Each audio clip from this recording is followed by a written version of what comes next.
Hi, welcome back to my channel, welcome back. Today I'm going to be reviewing episode 2 of Kuzu no Honkai, and I really like this show so far. It's very interesting. I love the animation. The animation is so pretty, and like the transitions between some of the scenes, and it's just a really pretty anime to watch, and it just makes me really happy watching it because it's so dang pretty.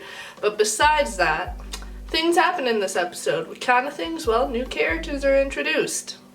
Which new characters? Let me tell you. So, from the opening and the ending, you kind of get the feeling, and it's straight up, there's gonna be love triangles, love squares, love pentagons. There's a lot of different people, different feelings towards each other, and you can kind of see that.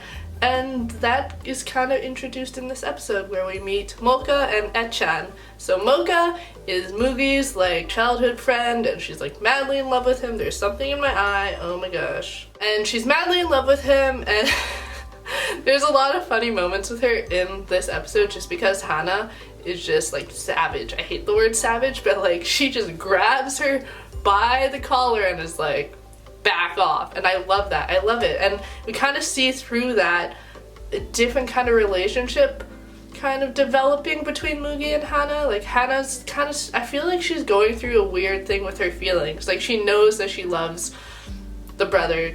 I don't know what his name is. Oni-chan? Does he have a name? I forget. But like she knows she loves him, but she's starting to feel like weird feelings towards Mugi. Like at one point she's like, this kind of feels like he's my boyfriend, and I feel like there's gonna be a whole little situation with that where she's unsure about that relationship, and that could be a whole thing on its own. But second person that gets introduced is Echan, who is Hana's friend, and then Echan wants to be more than just friends, and you kind of feel that throughout the whole episode, especially with the ending. If you haven't watched the episode, giant spoiler alert. So well, it happened. I didn't think it happened this fast, but yep, she kissed her. She kissed Hana. So at the end of the episode, Echan ends up sleeping over at Hana's house, and she's like, okay, this is great, everything's gonna be fine, like I should just be happy that I get to spend these moments with her, and then BAM! She kisses her, and that's the end of the episode. So we don't really know exactly how Hana reacts to that, but we'll see next episode, I'm assuming.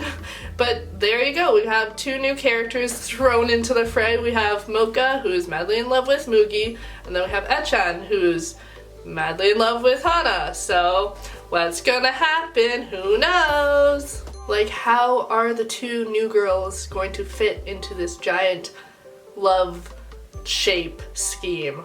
I don't know, but I'm assuming we will find out. Are Mocha and Mugi gonna get together? Are they gonna have this weird giant foursome, fivesome, sixsome? I don't know. I don't know. I honestly have no idea how this is gonna play out, because we do have these like typical tropes of certain things, like childhood friend, brother, person, and like a bunch of other random things, best friend, falling in love with you, like.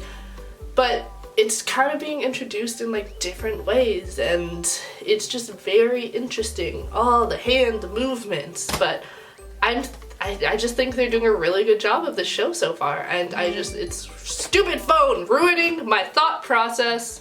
This episode was just very interesting because of course we get the introduction of the two new characters.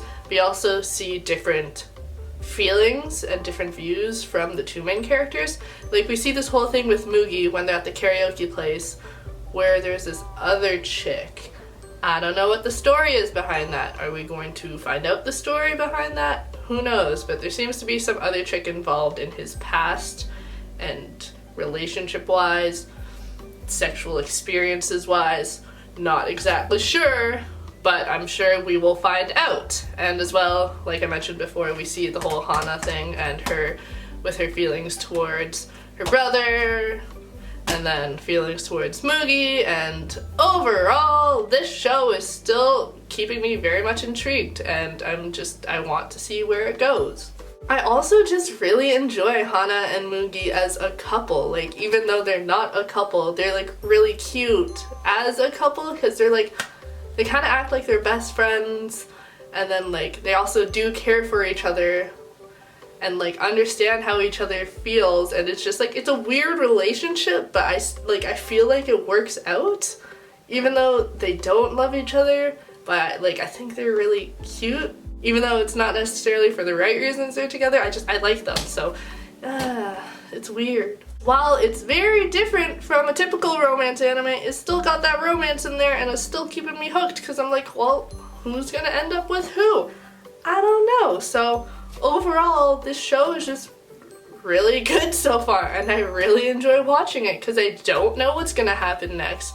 I don't know who's gonna end up with who and who's gonna turn out to be a psycho and who's gonna end up catching feelings for the other person. I don't know, but it's the second episode right now and I'm already loving it a lot, so we'll see how it goes. But so far, honestly, like, I'm really digging it.